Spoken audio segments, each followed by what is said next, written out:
All right, everybody, welcome to the FTW Podcast, the wrestling world in all its laughable glory. Tonight is episode number 146 and was recorded live on January 8th, 2013 on ftwlive.com. Tonight's New Year's Eve resolution light-friendly episode. We're all on a diet. Is just the three of us, actually. I'm Harrison. With me, as always, is Rob. Say hello, Rob. Hey. And Garvin is here. Say hello, Garvin. Hey.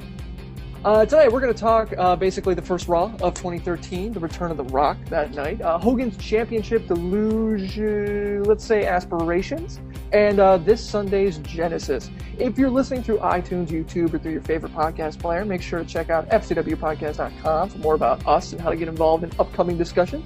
You can also find us on Twitter, Google+, and Facebook. All those links are listed right there at ftwpodcast.com. For those of you guys listening live tonight at ftwlive.com, glad you can make it. Live chat hooligans in full effect. First off, at the tip of the show, we have some news. First up, we got a new site. Head on over to ftwpodcast.com and check it out. Garvin did a fantastic job on it. Was some added functionality for you guys. We have the ability to comment on past episodes, which some of you have already taken advantage of. Thank you.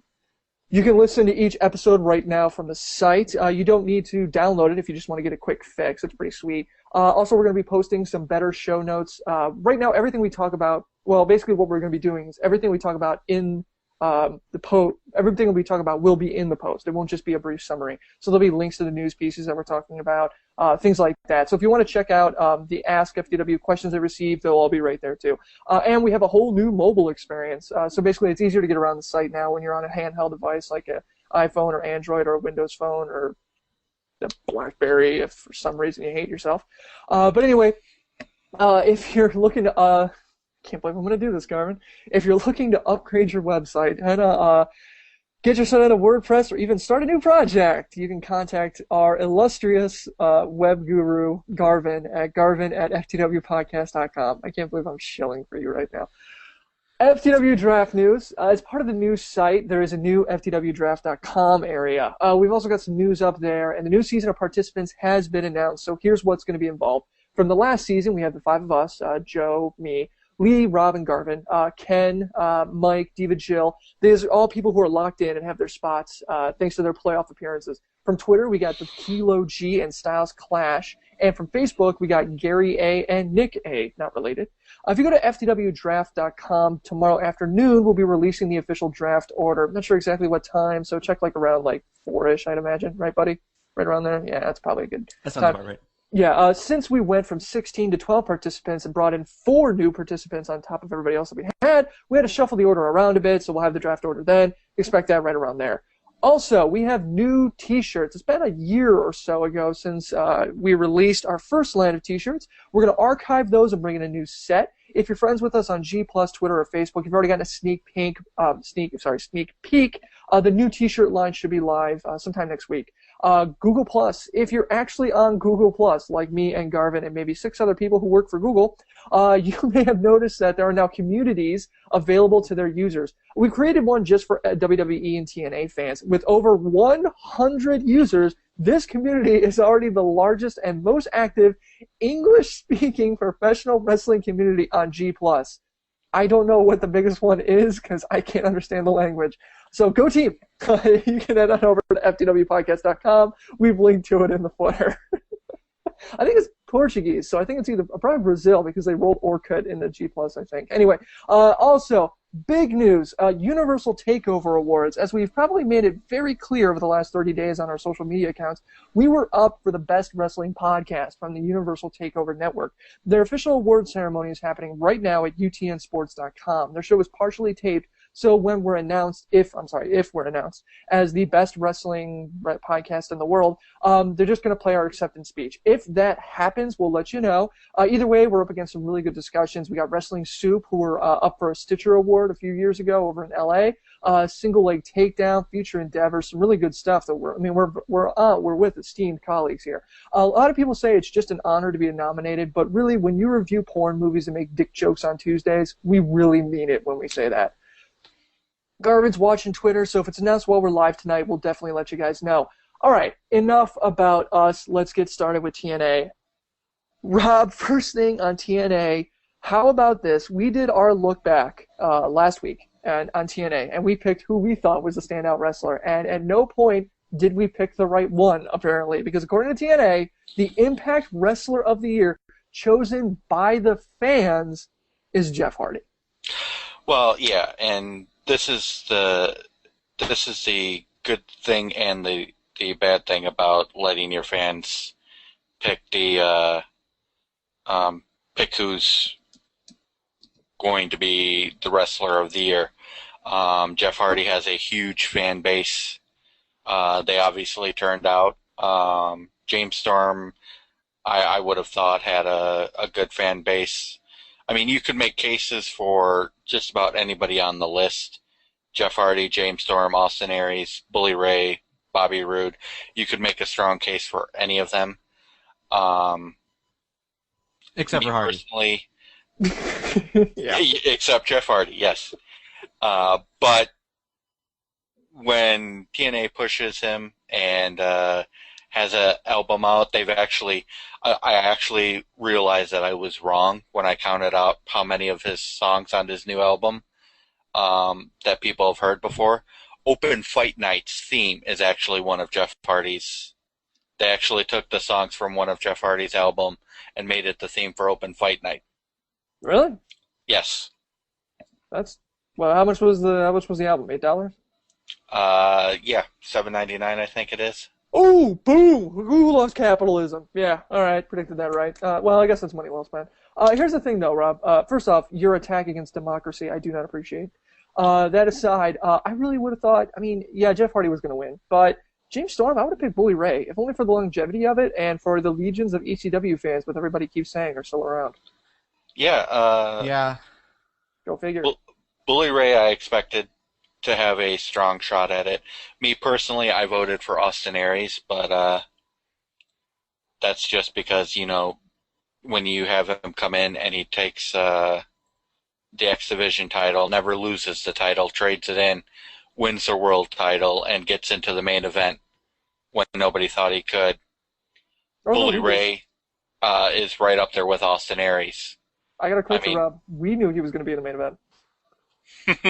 We brought him up to the aisle. We took out our FTW sword and we knighted him as the future of TNA. Yeah. This is true. Bully Ray, you know, really kind of in the same category as Austin Aries. You know, yeah. People thought when the team broke up, you know, nobody expected much from Bully Ray. And for the first few months, he didn't give you a reason to expect anything from you. And then just all of a sudden, he's like, you know what? Fuck this. I'm going to be a singles wrestler. Yeah. And just bam. Out of nowhere. Okay, so then basically, you know, the culmination of this, because I want to talk about this because it has implications for Genesis, is Hardy got the award, Roode and Hardy. Basically, it came down to Roode and Aries and Hardy got into a scuffle, and so Hardy challenged them both to a title match at Genesis. So now we have a three-way bout for the strap for the TNA title at Genesis this Sunday.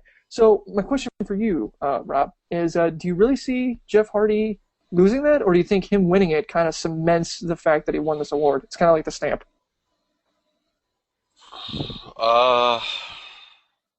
I'd like to pick against him, but given how much TNA seems to be pushing his album, given the fact that they gave him the Impact Wrestler of the Year, I think they're going to have him keep it at least in Genesis.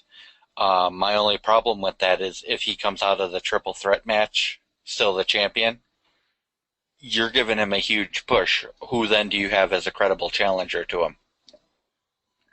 Garv?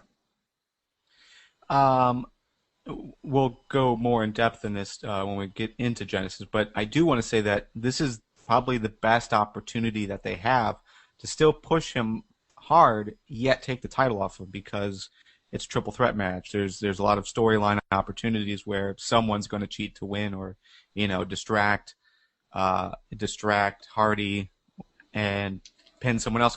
I'm sorry, it's elimination style, right, Rob? Yes. I'm trying to remember now. Hogan did mention that it would be elimination style. So last man standing. Right. Yeah. I still think that But better opportunities here to take the title off him than in a regular singles match. And if it was a regular singles match, I'd say no, the title's going to stay on him. But that being said, I've seen multi-person matches before where Hogan has said it's going to be elimination style, and then it turns out not. So we're having to wait until Genesis to see. Yeah, it's exactly how you say that what you serve in Chicago is pizza when you say Chicago style, but it isn't. It's just a hot mess of toppings on top of a piece of bread the size of my shoe. You call that pizza, which isn't really pizza. It's something, but I don't know what the hell it is. It's bread, apparently, with toppings. Do you have any... Rob, I don't want to derail the show with your constant ramblings about Chicago-style pizza. So, no, I'm just kidding, buddy. No, guys, come on. Jeff Hardy just won the Impact Wrestler of the Year award. Are you really going to tell me he's going to drop the strap 1, 2, 3, 4 days later? I don't care who he's facing. He could be facing Hogan himself. He's not losing that belt. Oh, if he's facing Hogan himself, he's losing. Hogan never loses, especially when he's in charge. Hyperbole got away from me. He could be facing anybody, aside from Hogan. I'm not necessarily saying that it will happen or that there's a good shot at taking the title off. I just say, in this scenario, this is the best scenario for that kind of opening. But no, I don't think the title's coming off of Hardy. It's too soon, way too soon, especially now that he is, the Impact Wrestler of the Year. Yeah. You got to ride that. Yeah. Yeah, I mean, that's a t-shirt right there. Especially with his face on it. Hell yeah, and his name. It's going to sell like crazy. All right, okay, so the other thing I wanted to talk about was the continuation of Joseph Park. This is something that we've talked about a lot, that we'd like to see, especially, with us and the conversations that we've had on social media about possibly, maybe not abandoning Joseph Park altogether, but kind of abandoning Joseph Park altogether to bring back Abyss. Do you see this happening at all, or do you see that they're going to keep pushing, especially with this video segment, with Joseph Park? I think they're going to keep pushing Joseph Park, which is irritating because what they're doing right now is they're trying to have their cake and eat it too. They're trying to push Joseph Park, but then they have glimpses of him using Abyss's moveset. Like, Joseph Park gets hit and starts bleeding, and he goes crazy and hits people with the black hole slam.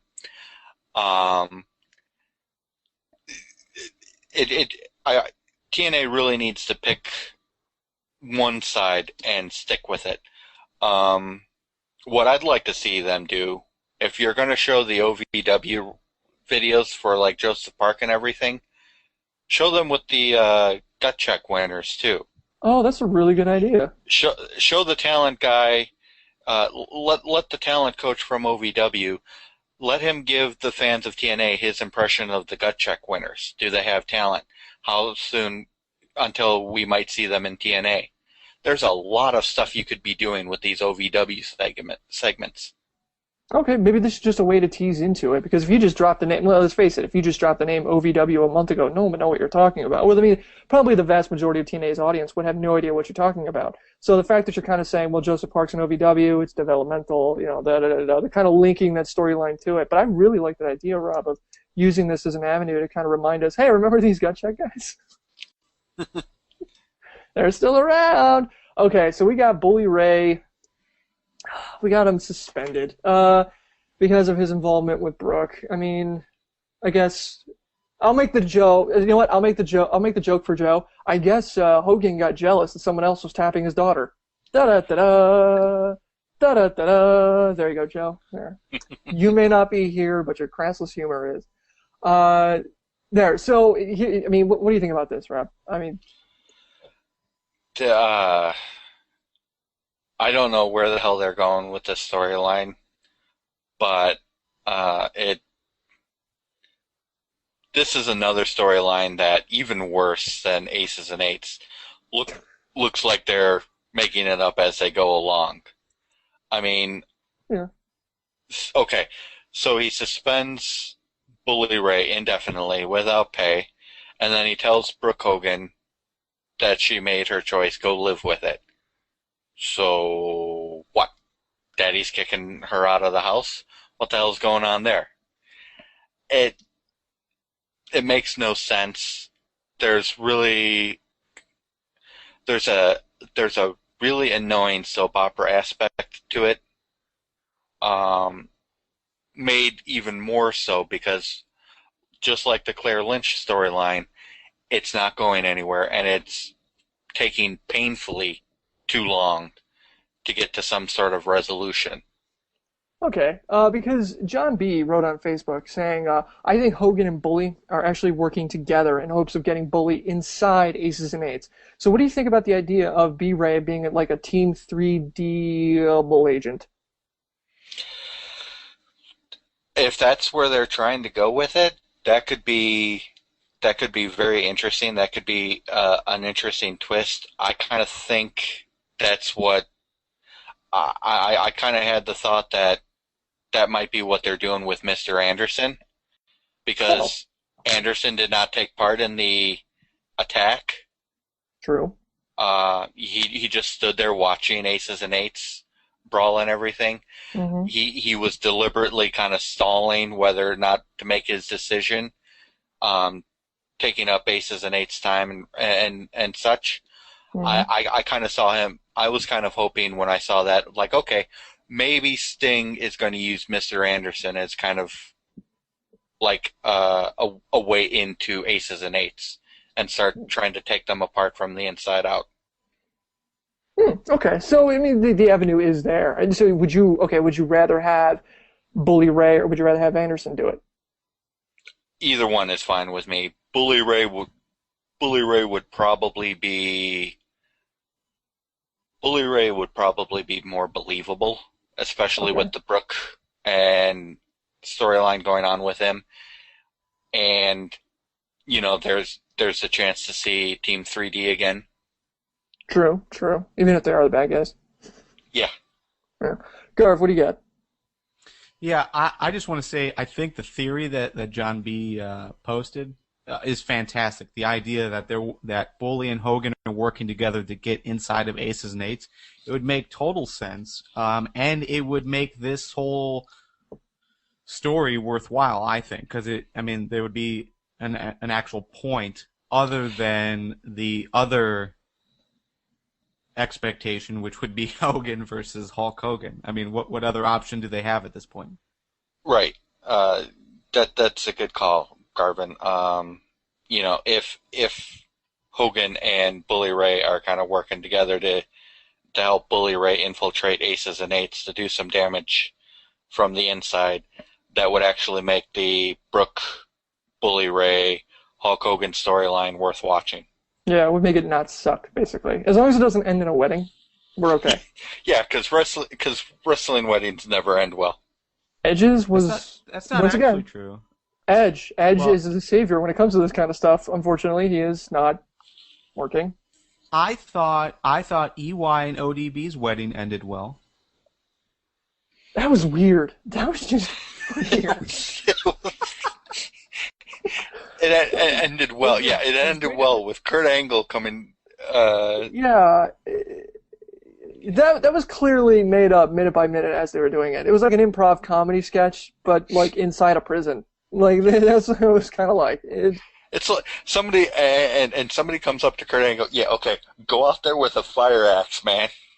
Go to town. Yeah, threaten him because everyone will believe he will attack a live man on TV with a fire axe. Yeah, it just got weird. Anyway. So, yeah, I guess we're talking about it not as if it was the worst thing ever, so maybe it was successful. I don't know. I mean, there was a fire axe. All right, so speaking of Aces and Eights, we have more developments in the Aces and Eights storyline. The question is, I mean, are you seeing any kind of light at the end of the tunnel here, Rob? Because really, of all the people that we've ever discussed, either here on the show, on social media, you are by far the biggest critic of this goddamn storyline. So do you see anything coming down the line where you're like, you know what? This has me somewhat not wanting to slit my wrists?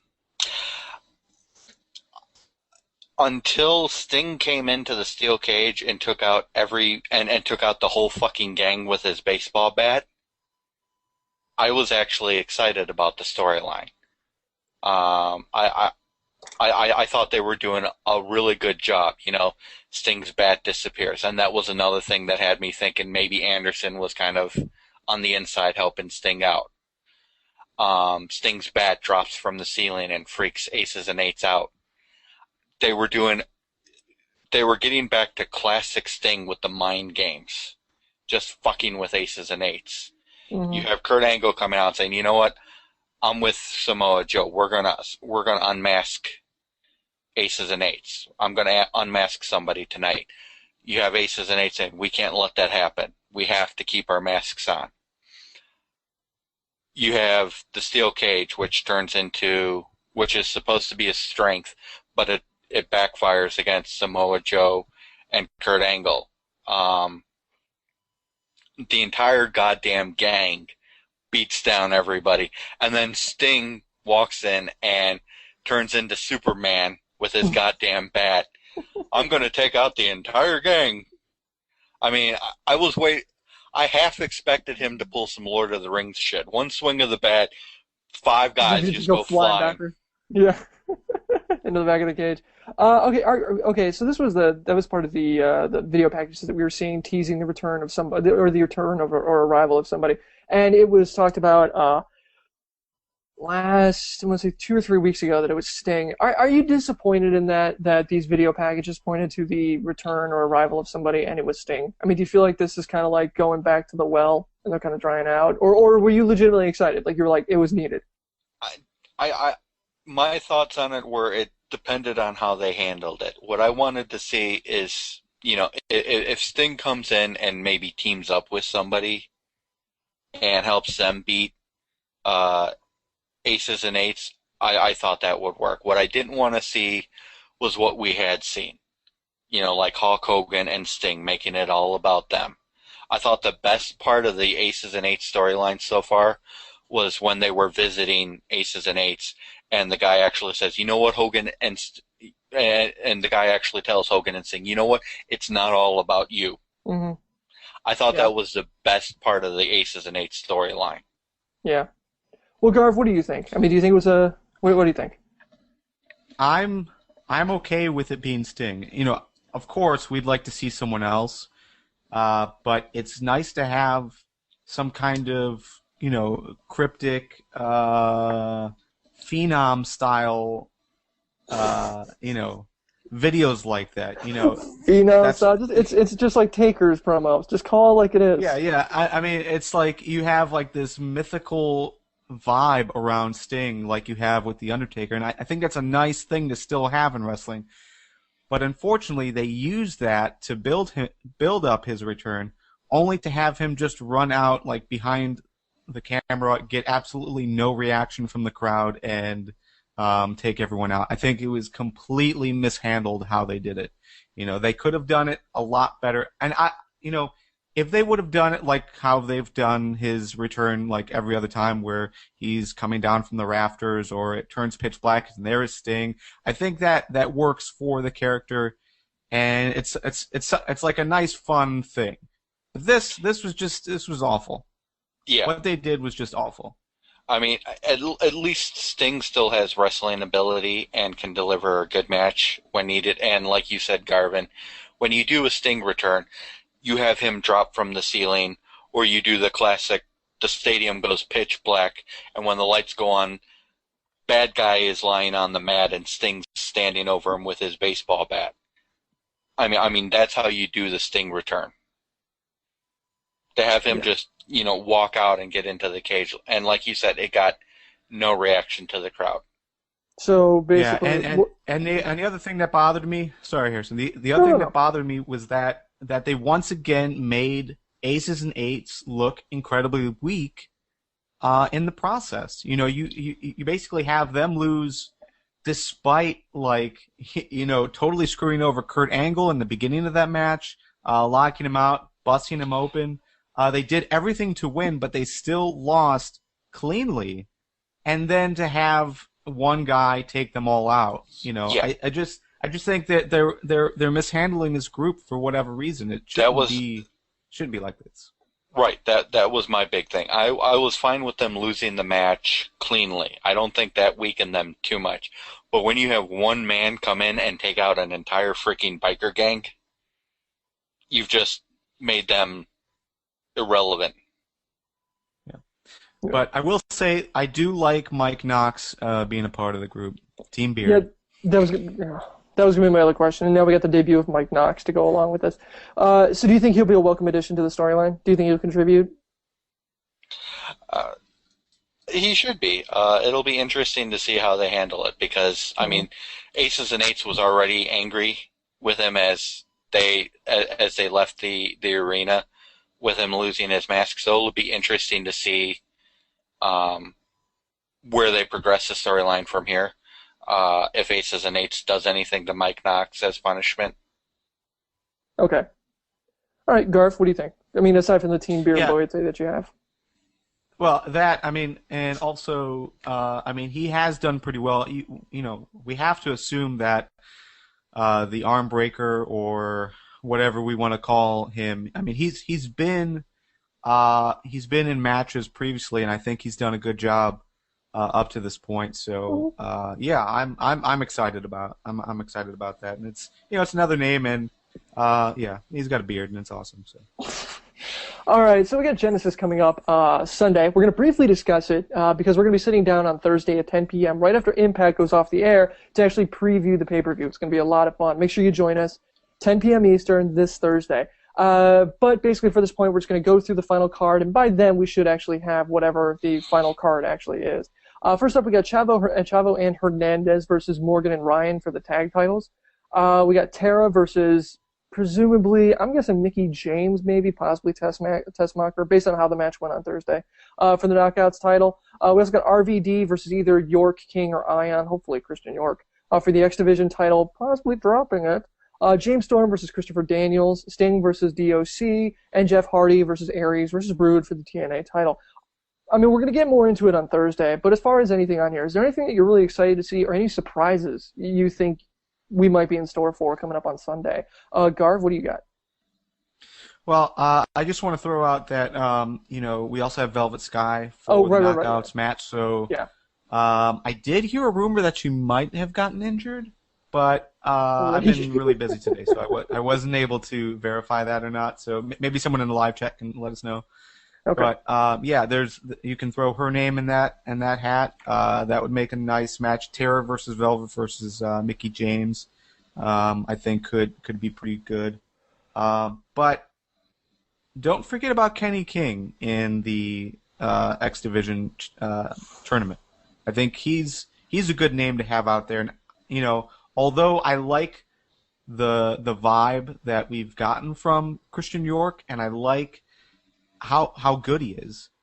The only issue I have is, hey, here's this guy that we just picked up off the street, and he just went through gut check and won a few weeks ago, and hey, he's your X Division champion now. I mean, it seems kind of rushed.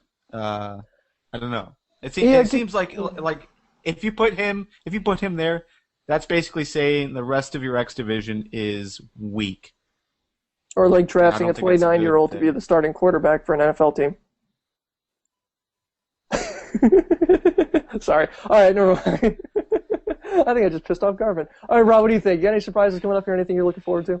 I kind of agree with Garvin on the Christian York thing. I'd like to see him in a title match for the X Division, but I think he needs a little bit more work. Meanwhile, TNA has been really pushing and developing Kenny King's character, really pushing him and starting to try to give him FaceTime and everything. I think my only concern with Kenny King versus RVD is we've had that match like 2 or 3 times already.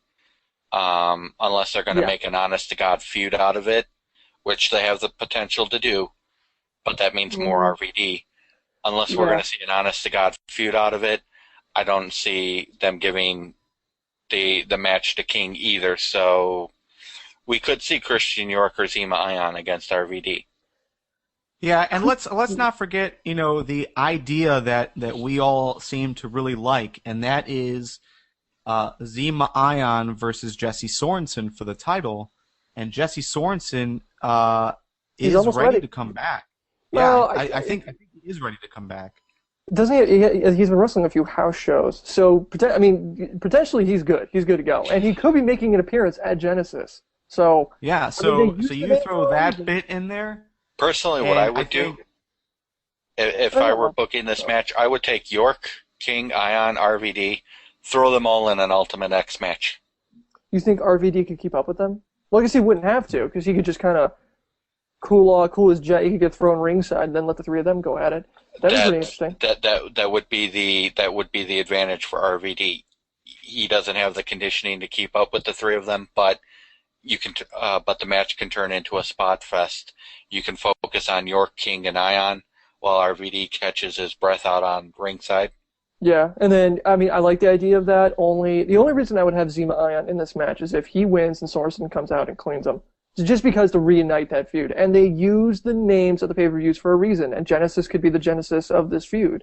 Right. I think it's a little weak considering they usually use it for the main event, but it could be. I mean, we've seen a lot more stuff with the X Division coming up. Well, lately, especially with the tournament. Uh, I could see going forward with the next few months. Especially in the beginning of 2013, the X Division starts to make maybe not a weekly appearance, but at least once or twice a month Yeah. outside of the pay-per-views. I'm saying so potentially 2 or 3 times a month. My thing, I'm surprised you guys haven't mentioned it. Morgan and Ryan versus Chavo and Hernandez for the title. I'm hoping they drop the belts to Morgan and Ryan. I like that team. I think they're entertaining. I love. God damn, I love that Christmas commercial for the TNX. I love the way Rock Morgan threw Ryan under the bus. Yes, that too. So He's like, I'm not going to fight, but who's ready to fight? Ryan's going to fight. So he's just like, wait, what? yeah, exactly. Yeah. The two of them, when they first started, we were really skeptical about it, and they're really starting to grow into something pretty awesome. And I like the idea of them giving the belts because, like we said last week, Chavo has just been nothing but a disappointment. He's turning yeah, into and that's the real Jericho. reason to have them drop the title. Yeah, that's the real reason to have them drop the titles. Is just Chavo because can't they're even do awful. the It doesn't cheerleader matter. role real Yeah. good. I mean, Yeah. he just kind of stood there and, oh yeah, let's go Hernandez. It's like, really? Yeah, two Way to get sides. behind Let's go, Hernandez. your partner, man. Yeah. Well, it's just Chavo's turning into TNA's Jericho, so there we are with that. All we need now is Chavo to leave and do a mediocre live reality. Don't give me that face, Garvin. He totes his TNA's Jericho. All right, so No, that's he's Genesis. not. Because he's not even close to being at Jericho's No, he's just a level. colossal disappointment, is what I'm saying. When he comes back, that's the only that's my only data point. Yeah, Chavo Well, is then not compare nearly him has a to, like, pedigree. Compare him to like the Shockmaster then, or Shockmaster. I love that we, the IWC, will never let that die. Or Hogan's fist helmet. All right, so that's TNA Genesis, at least the rough outline of it. It'll be interesting to see how Sting and DOC works. Also, the three-way for, the TNA title. It's going to be an awesome match. You got Austin Aries and Jeff Hardy in there, and Bobby Roode. They're all going to work well together. Jeff Hardy's clearly walking away with the belt. But we'll be previewing it more on Thursday at 10 p.m. Eastern. We'll have a more definitive look at the card. Who's Tara facing? How's the X Division title? Is it going to be a four-way like Rob suggested, which is an awesome idea, or are they doing one-on-one? By the way, tune in Thursday at 10 p.m. Eastern at ftwlive.com. But one last thing before we jump off to WWE, we had a whole new segment sent in. In an interview, Hulk Hogan said he was one surgery away from fixing his body enough that he could see himself wrestle again. The 59-year-old says that the TNA World Championship is what he has his eyes on. Now, before you scoff and think this is a joke, Hogan has been on a bevy of advertisements, and he's been involved in a lot of backstage segments. But let's not race to the bottom in how bad this could be. Let's really speculate. Will they go in this direction? Hogan holding the TNA World Heavyweight Championship belt. I gotta kick it to Garvin first. Do you really think they'll do this? Yes, I do. I think that they will do this because, we don't talk a lot about ratings, and I know the live chat didn't want us to talk about ratings, but let's be honest, they really haven't improved a whole lot. And Hogan basically said, I don't know, was this right around Bound for Glory, how he would do anything to help them get over the hump, and it's obvious that they are kind of depending on his name value at this time. He is in all those advertisements.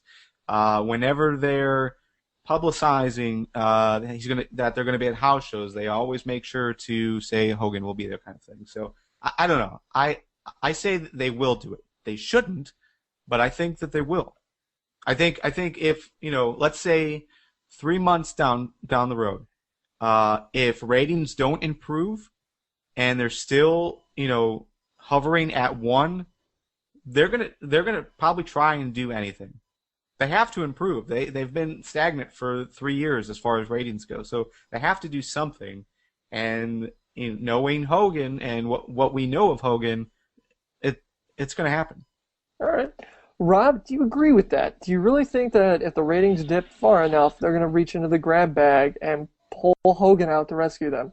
Well, I don't think it's a question of ratings dipping. Like we've talked about, and like Garvin just mentioned, the ratings have hovered pretty much at the same level for 3 years, which on one hand is really good. It makes it really easy to renew your contract with a TV station when you can say, we're bringing in this many people per week, you can bet on it. On the other hand, you want to see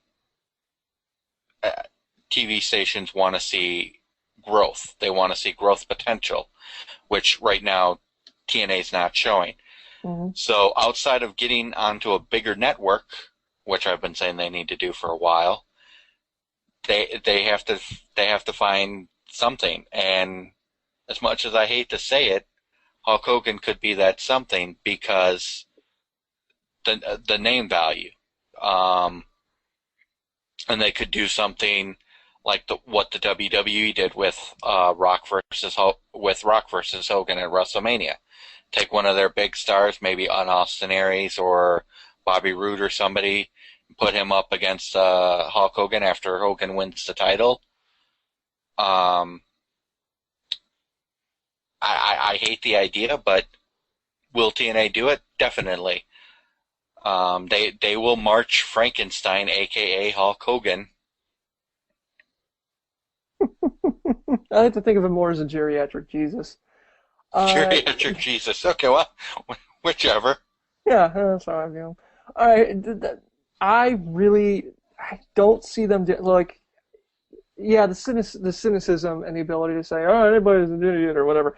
They would say, yeah, they'll do it. They'll do anything to get it. I mean, I would hope they wouldn't do it for 2 reasons. One is they have to know that he's not going to put on a very good match.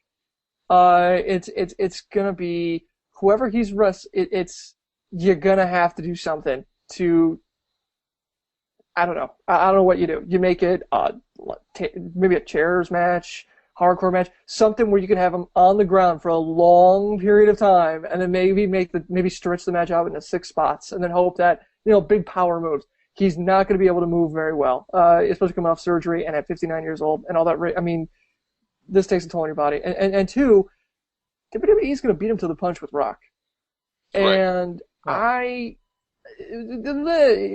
is a huge name. He's arguably the biggest name to come out of the WWE, aside from maybe Hulk Hogan.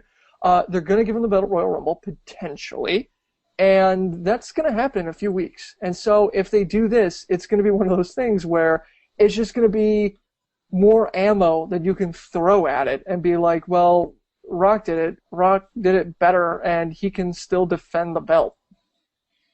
I don't understand the comparison you're trying to make. Rock is not 59. He's a huge name. He's a huge. That's the thing. That's the thing, Garvin. On the surface, he's the biggest name that WWE has right now. He never wrestles, and he's winning the belt. He's basically being gifted the belt at a time, as Lee would say, when WWE ratings are showing the toilet that Vince McMahon has a hatchet man who's literally walking around chopping off heads. TNA is taking their biggest talent that never really wrestles, and they're going to do the same thing and give him the belt to help the ratings. It's just on the surface, No. dude. At 50,000 feet, there are comparisons to be made, and for that reason, I don't think they should do it. Aside from all the other obvious, but I have a better painfully one. obvious ones. I have a better comparison. Okay. Okay. And it's apples and apples here. Okay. And that is Mr. Producer. if McMahon won the Okay, title. there we go. Yeah, all right. Okay, I'll give you that one. Because he only comes back to get ratings, you know. Yeah. Okay, yeah, I will give you that one. The only difference is McMahon is not on every week, and not nosing his way into every single goddamn storyline he can. Regardless, yeah, it's oh god, we're racing to the bottom again. Look, I hope they wouldn't, but I'm kind of with you guys. TNA got a 2.3 when Hogan and Bischoff debuted. So the ratings potential is there. I mean, they had a massive spike. It might have been a 2.3. They might have actually crested 2.0. Regardless, it was their highest rated show ever. The potential is there for those ratings. And at this point, the product's getting better, but the ratings just aren't. And so if this is what you got to do to jumpstart it, bonus. I mean, put it on pay-per-view buy. Everybody will watch the pay-per-view. You put some really quality matches on there. Maybe people stick around. But the big problem that TNA is going to have to tackle, and you touched on this, Harrison, if you put Hogan in a match, let alone put the belt on him, you have to be very, very careful with who you send up against him, because at 59, after all of his surgeries, with all of his injuries, if he takes one bump the wrong way, he's back in the hospital. So not Zima Ion. Yeah, not Zima Ion. No, I think with Hulk Hogan, that's the thing. I mean, him getting the belt is one thing. If you're doing this, he's going to have to wrestle at least twice. Does he have 2 matches in him? He can say he's got 1. He's going to have to defend the belt. Unless he wins it, just vacates it? No. He'll win it, and then they'll have him defend it against Sting. Icon versus Icon. God. Can you imagine that? Jeez. Well, there's a difference. Yes, Sting can still deliver a halfway decent match. No, I know we've seen it, but I mean, Garvin, it's an exponential drop. The further we get away, the more time goes on, the vastly worse this is going to be. It's not like, oh, it happened 3 years ago. It's not like if something we did happened 3 years ago. This was like if we were 6 and we pulled this shit. This is the scope of difference here. The fine motor coordination is just dropping like crazy. Hogan, look, the guy is a legend. You cannot deny that. And the fact that he's doing it, and I believe him when he says that he's doing it to help the product and not himself. I buy that 100%. I think he really does want TNA to do well. And for him, and yeah, I could see him doing it. He's like, I'll put my body in the line to do it. But it's going to be awful. I mean, or it's going to be the biggest surprise in the world. If he thinks he can pull it off, I really hope it's him and his experience saying, no, I really think I can put together a good match. So more power to him. Anyway, in other news, the Pope tweeted that his contract was up on the 1st and he did not re-sign. So no news as to where he's going to go. Probably not WWE, maybe Ring of Honor, or it might go to All Japan for all we know. But I mean, come on, Rob. He's probably not going to show up in WWE, right? No, the WWE had him and they got rid of him. No, that's it. All right. And I've been saying TNA needs to get rid of him for a while. I'm glad they did. I like Pope. Oh, well, I liked Pope. Lately, not so much because I don't remember seeing him on TV in the past few months. But anyway, all right, we're going to jump now to Ask FTW.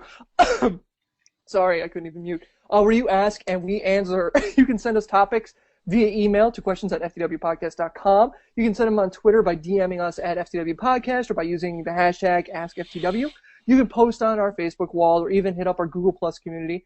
Make sure you hit our website, ftwpodcast.com, and search around the footer so you don't have to search around for it. And you can even leave a comment on the site. You literally have no excuse now to send in your ideas and your opinions, and we'll bring it into the discussion. All right, Steve G on Facebook said, if you could choose who could be the TNA World Heavyweight Champion, who would you pick? I guess don't worry about dropping the title or who would have it beforehand. Just right now, give the belt to whoever thinks most deserving, build the program later. Garv. Bully Ray. You want to get quick justification of that, or other than the obvious? He is phenomenal. He is a fantastic. Why not? Why not? All Do right. it. Rob. I would probably give it to Austin Aries. Justification? You guys got 30 seconds. Why are you all of a sudden getting truncated now? Just the justification for it would be, Austin Aries has done a lot for TNA. He's really pushed the company forward, and he's one of those rare talents who can tell a story in the ring with his moveset and is just awesome on the mic, can deliver a great promo when needed. Okay. For me, Joey Ryan. You would say Joey Ryan. Right? Because it would be awesome. That would just be pure candy. Is how it would be. Just to have Joey Ryan, the segments, the commercials they could do with that character. Legitimately, James Storm. I think James Storm would be a great pick to have the belt right now, especially with the whole thing of Bobby Roode, and I think they could build a decent program with that. But I think James Storm, he's done phenomenal work. And like Austin Aries, I'm not going to say what you guys have picked are bad, because Bully Ray and Austin Aries, hands down, yeah. And I would just lump James Storm somewhat into that, just be like, different voice. And like those two, he's done phenomenal work, and I think he deserves it. All right. He does have the best catchphrase in wrestling. Yeah. Sorry about your damn luck. I love that so much. All right. Simeon B, which Simeon's, that's the fake money in SimCity, right? Or is it whatever? Anyway, on G+, he linked to a blog post that he wrote, basically saying how wrestling today is boring and no longer interesting or cool. He posted some videos from YWC. I'm not calling it that. Member Parkin, who's a member of the British Fist. I'm not saying YWC. We're not taking the IWC and further segmenting it like it's some kind of marketing catchphrase thing. I don't care if it's YouTube.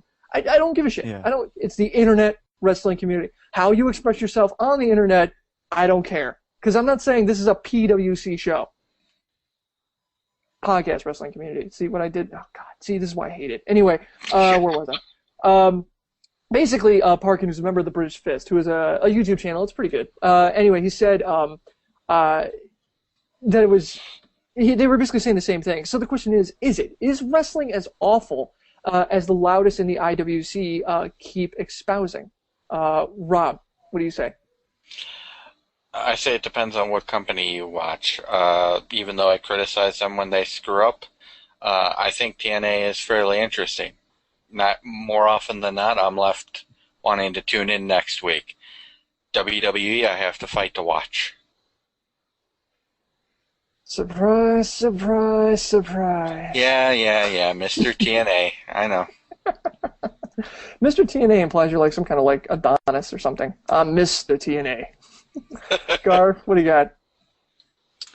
No, wrestling is not awful. If you don't like what you're seeing all the time consistently, then just turn it off. The negative IWC and the negative YWC makes no sense to me. Like, here you sit and this is no attack against anyone specifically, but just in general, like, if you hate something so much, why spend so much time writing about it or talking about it? Just move on. Or watching it. Yeah, wrestling to me, personally, I'm still entertained. Sure, there's things I would have done differently. There's things I don't necessarily understand completely. But it is what it is. Wrestling is always going to be wrestling. It's always going to be segmented. There's going to be things that you like and things that you don't like. If you don't like everything, then move on. Exactly. Yeah. On that note,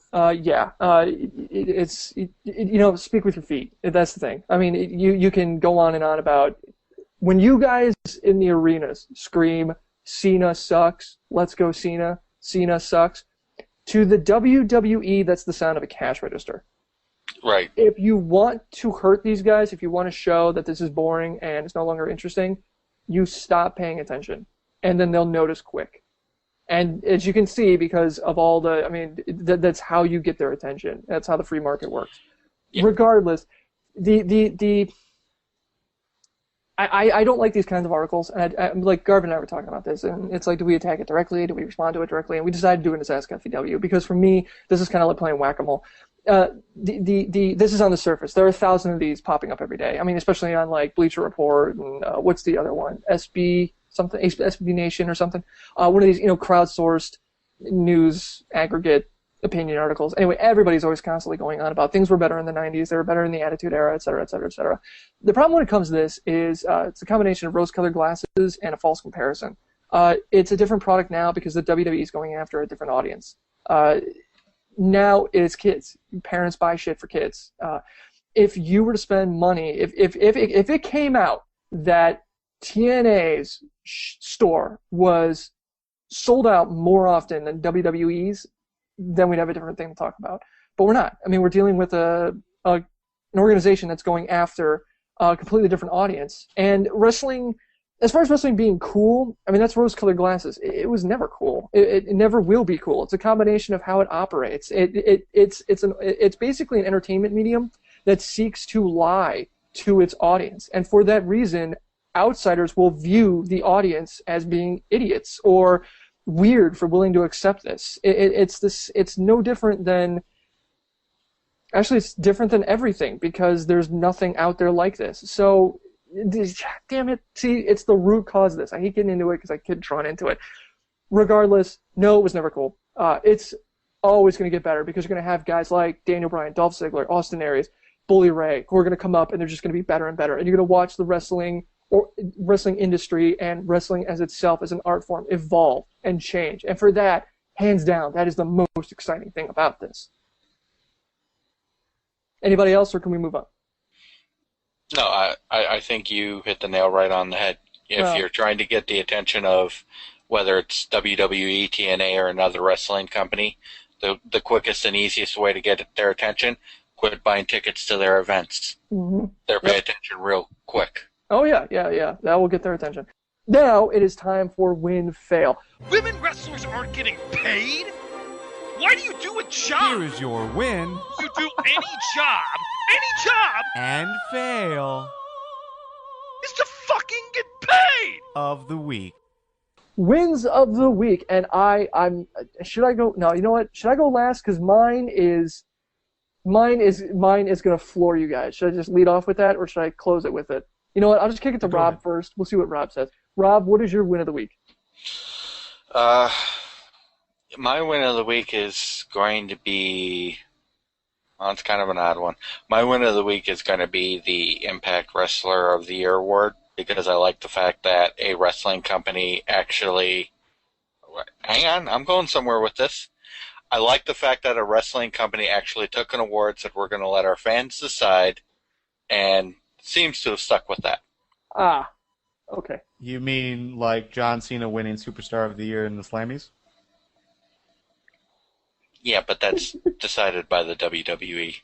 And I think I think the evidence active. is. I think the evidence is pretty much the same on both sides of that one, Rob. Yeah. They were pushing Raw active pretty heavy, so it was fans who were voting. Yes, fans vote for WWE stuff, but the unwritten rule is that the WWE reserves the right to overrule the fans, as they've done on a few occasions. You are diehard, man. You know what, Rob? I gotta applaud you on that, man. You are diehard, man. You're like every Patriots fan I know when they talk about how amazing Bill Belichick is. Regardless of when he was caught cheating, they still said he was great. Oh no, I am not a. I'm not saying you're a Belichick Pats fan. I know you're a Bears fan, but I'm just saying you're a diehard. Yeah, you will call TNA out when they do something up, but I gotta applaud that you would even get out the scalpel and draw that line between them like that. All right, Garv, what's your win of the week? You didn't have one prepared? Come on, it's not like we do this every struggling with Rob's win of the year. Oh, just move past it. Shut up, Garvin. No, my win of the week is a personal one. The win of the week is just getting back into wrestling this week. Obviously a lot of us took 2 weeks off for the holidays, and it was good to get back in the swing of things. And we did the live chat for Raw. We did the live chats for Impact as well. It was really fun. So I'm just glad to have wrestling. And everything's back to normal. Okay. There are 4 horsemen of the apocalypse, and we had them tonight. Number 1, we won an award, a prestigious award. Number 2, we seriously entertain the idea of Dolph Ziggler unifying the titles. Number 3, we believe Ric Flair is going to be in the Royal Rumble. And the 4th, Horseman of the Apocalypse, Harrison's win is Jerry the King Lawler. Jerry Lawler, Garvin just left.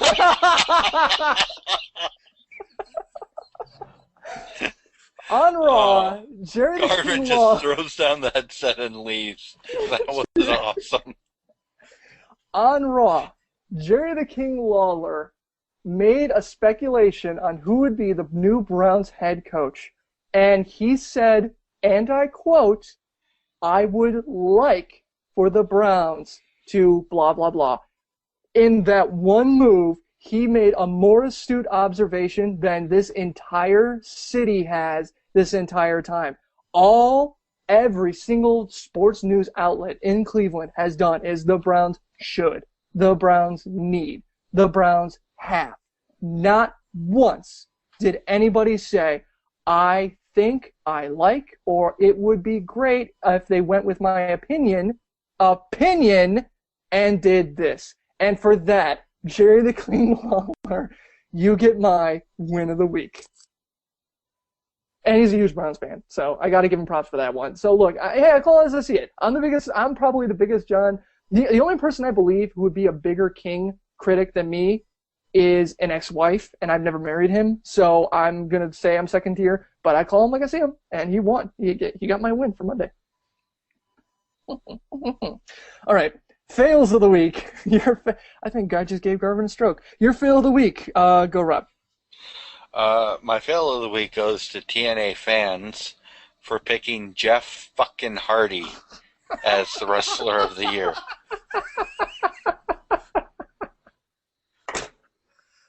And that's the show. Well, there you go. All right, Garvin, your fail of the week. Go, Garv. I guess.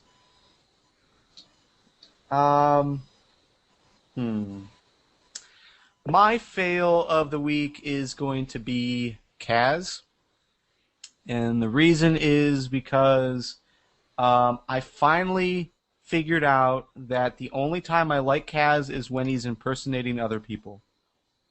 He is Jay Lethal 2.0. I cannot believe you just said that. I have a new fail of the week. I have a new fail of the week. No, but seriously. And that's it. That's the show. Why don't you, Garvin, that's it. That's the show. Why don't you over to Oh my God. This show, I cannot imagine a more batshit insane show than what we've had today. We won an award. I gave Jerry Lawler a win of the week. We entertained the idea of unifying the title. You just said Kaz was Jay Lethal 2.0. The idea that you would even say that, just...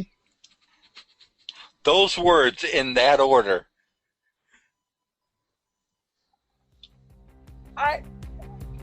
Silent screaming. Silent screaming. That's the show. Oh, see what happens when Joe and Lee aren't on to buoy this? It's just the three crazies go off and we just, And that's it. That's the show. You can check out theftwpodcast.com for more insanity about us and how to get involved in the future. Our new and totes swank site. We've posted links on our iTunes page so you can rate us higher than any other wrestling podcast can possibly be rated. We want to get to 6 stars. Every other podcast is settling for 5. Damn it, I want 6. You got us an award, guys. We can get this done too. There are other links there as well as how to support us. We appreciate any help that we can get, obviously. Remember to join us again this Thursday at 10 p.m. Eastern as we react to this week's Impact and preview Sunday's Genesis. Should be a lot of fun. Don't forget, the new t-shirts should be coming out next week sometime. So make sure to keep an eye on our Twitter, Facebook, and Google Plus feeds so you can find out when they're going out, when you can pick them up. Thank you, everyone in the live chat. Again, you guys are spectacular. Jay Lethal 2.0. You guys are spectacular. We record every FTW podcast episode on Tuesdays at 8 p.m. Eastern, 1 a.m. Greenwich Mean Time at ftwlive.com. I don't want to do this anymore because I can't think of... We're so far off the rails, we've derailed and took out the entire town. Garvin crashed us into an orphanage. There are burning children bodies with no parents everywhere because you said that Kaz was Jay Lethal 2.0.